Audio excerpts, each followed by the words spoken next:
Imagine que você adormece como de costume, em sua cama todas as noites, e em um despertar repentino durante o sono profundo, você nota que já não está mais no mesmo lugar de quando fechou os olhos. Ao levantar-se e sair na rua, você percebe que as pessoas usam roupas características de uma época não tão distante.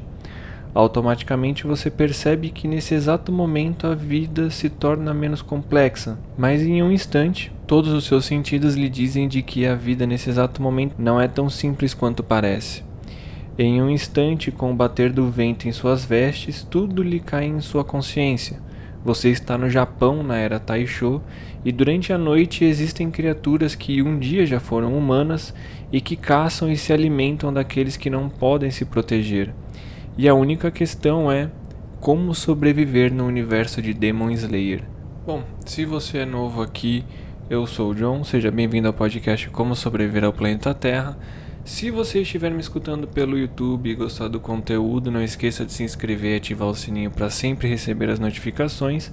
Se você estiver me ouvindo por outras plataformas de podcast, como por exemplo Spotify ou Apple Podcast, não esqueça de me seguir para sempre receber os novos episódios.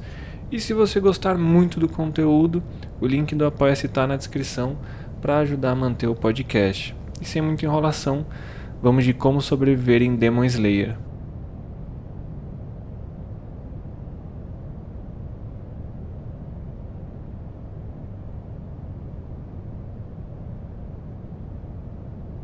Se você não está familiarizado com a obra Demon Slayer, eu vou dar uma breve explicação para que você consiga acompanhar o episódio. Demon Slayer é um anime retratado durante a Era Taisho, que foi entre 1912 e 1926 no Japão. Séculos atrás, um homem estava muito doente e ele foi transformado em um demônio na intenção de que ele pudesse sobreviver. E desde então ele vaga pelo mundo criando mais demônios, que são os Oni, e não só ele, mas como todos que ele transforma têm uma necessidade compulsiva de sangue. E é aí que se encontra o nosso obstáculo, sobreviver aos Oni. Originalmente os Oni eles são criaturas existentes na mitologia japonesa, mas não são exatamente como são retratados na obra. No anime em si eu diria que eles são como vampiros. Eles se alimentam de seres humanos e quanto mais consumirem, mais fortes eles ficam. Sua principal fraqueza é a luz solar, assim como um vampiro comum, e eles basicamente são imortais. O tempo não os afeta assim como nós seres humanos. Dentro do universo de Demon Slayer, existe uma instituição da qual recruta pessoas que querem combater os Oni de alguma forma e por algum motivo, para que os caçem. Esses caçadores de Oni, eles são humanos comuns, eles têm seu tempo de vida normal, afinal são seres humanos, e diferente dos Oni que têm uma regeneração absurda, os caçadores de Oni eles são normais. Eles levam meses para que seus ossos quebrados voltem ao normal, semanas para que suas feridas se fechem, e ainda assim com essa diferença eles combatem de igual para igual com os Oni. Com o tempo os caçadores desenvolveram modos de respirar. Esses modos eles fortalecem seus corpos e permitem lutar de forma igualitária com os demônios. Essas respirações iniciais foram sol, chamas, água, vento, pedra e trovão. Tem outras que foram derivadas dessas, mas essas são as principais.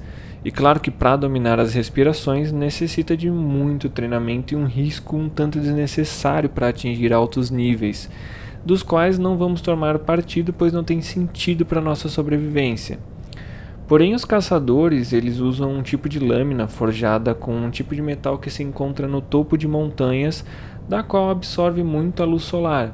E por isso as lâminas, então, elas são capazes de causar dano aos corpos imortais dos Oni. São chamadas então de lâminas Nichirin. Depois de forjadas e entregue aos seus caçadores, a lâmina ela muda de cor quando seu caçador a empunha. Essa cor ela traz algumas propriedades para a lâmina, mas não foi muito explorada no anime nem no mangá, então não tem muito o que falar sobre essas propriedades. E graças aos caçadores, os Oni eles não passam de uma suposta lenda. Se eles não fossem caçados, eu duvido muito que teria gente ainda no mundo para duvidar da existência deles. Mas ainda assim, durante a noite, todos corremos risco. Mas por sorte, o universo não gosta muito dos Oni e nos possibilitou ter o dia como vantagem a eles. E o primeiro e não muito óbvio talvez é que para sobreviver não vamos nos tornar caçadores. E o motivo é simples. Imagine que existem diversos demônios, alguns vivos há séculos e que já se alimentaram de milhares de seres humanos, e outros que ainda não tiveram a oportunidade de se alimentarem tanto. O nível de disparidade entre eles é gritante, certo? Nos tornando caçadores, as missões que nos forem dadas podem nos levar a qualquer um dos dois.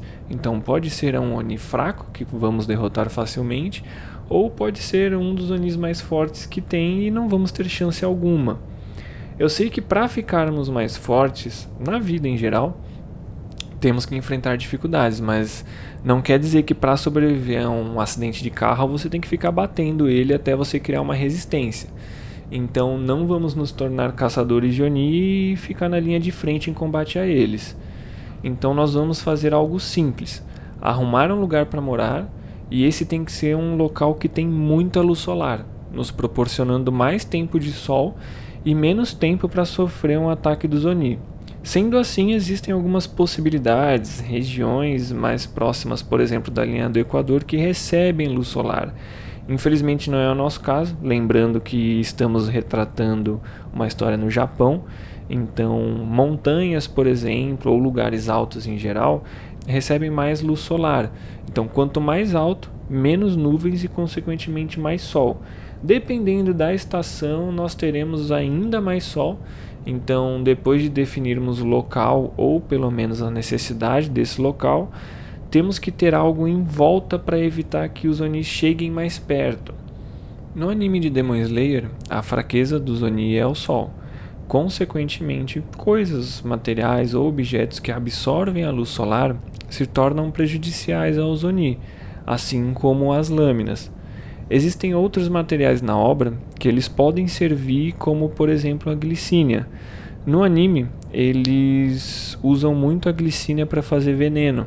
Ela é uma planta que precisa de muita luz solar para crescer, e apesar de não ficar explícito se o motivo da glicínia ser um veneno é esse, fica subentendido que por ela necessitar de muita luz solar, ela acaba se tornando um veneno para todos os Oni. E existem outras plantas que têm a necessidade de luz solar e a mesma média de tempo exposta ao sol necessária para crescimento, como por exemplo o girassol e a lavanda. O resultado é simples. Em volta da sua casa, de maneira não organizada, você deve plantar todas as plantas que necessitam de muita luz solar. Assim você cria uma barreira para que os Onis não atravessem. E a maneira desorganizada que eu digo é que, mesmo com uma floresta de plantas que são tóxicas e podem matá-los, imagine que se você planta tudo de uma maneira organizada e bonita, de modo que passa a impressão de que todas essas plantas foram pensadas antes de colocadas lá, pode gerar uma curiosidade em alguns Oni, fazendo com que eles tentem passar a barreira e julgando que existam Onis fortes o suficiente para despertarem a própria magia por conta do seu sangue demoníaco, o Kekijutsu, nada impede que alguns Onis possam atravessar e chegar até sua casa. Lembrando que a luz solar ela só causa dano aos Oni de forma direta. Tempos nublados os permitem que eles andem livremente durante o dia. Então você tem que tomar cuidado se você for sair de casa mesmo durante o dia e tiver muitas nuvens no céu. E mesmo não se tornando um caçador, você deve manter um treinamento básico para que um dia, se você precisar lutar para sobreviver, você tenha as mínimas capacidades físicas para criar alguma alternativa que não seja morrer. E para esse treinamento, você vai utilizar o mesmo que o Tanjiro utilizou no começo do mangá / anime, onde mesmo ele já sabendo um treinamento mais avançado, ele continua com um treinamento básico de controle de respiração e flexibilidade.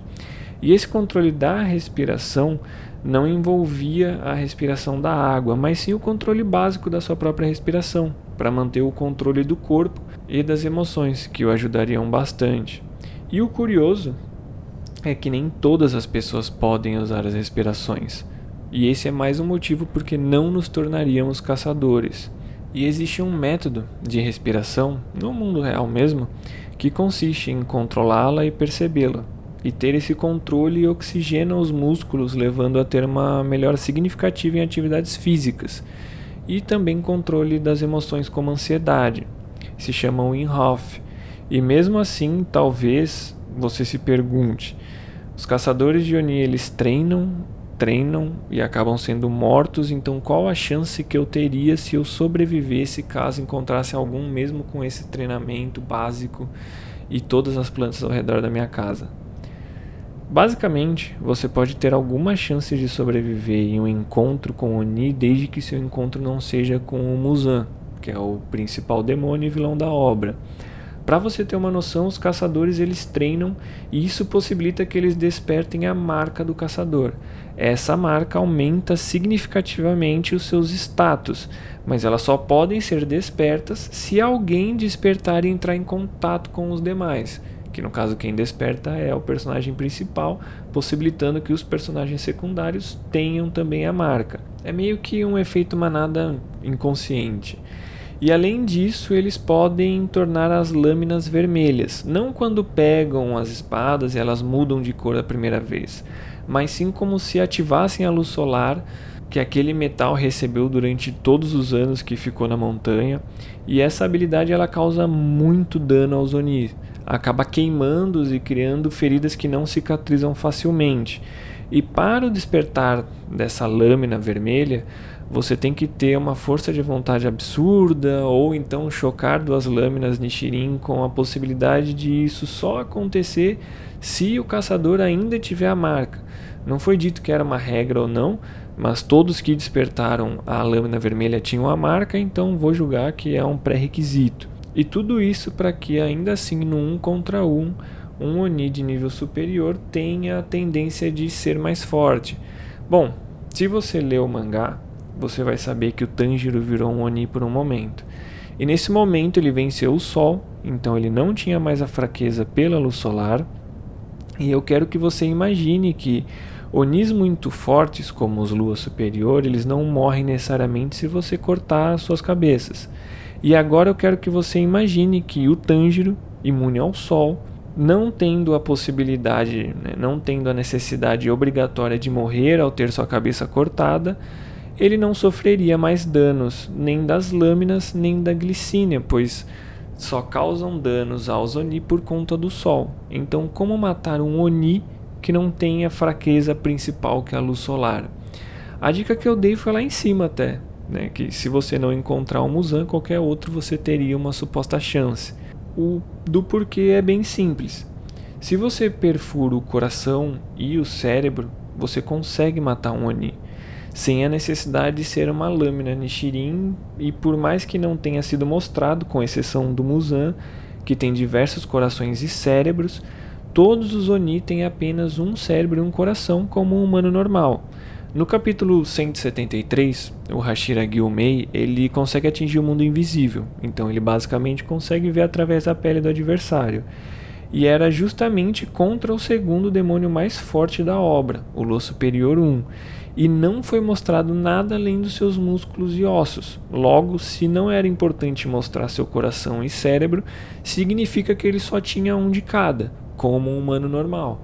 Então, diferente do Muzan, que tem vários e consegue movimentá-los, causando uma impossibilidade de você atingir todos ao mesmo tempo, qualquer outro Oni você teria uma possibilidade, mesmo que remota, de não necessariamente matá-lo, mas de talvez sobreviver.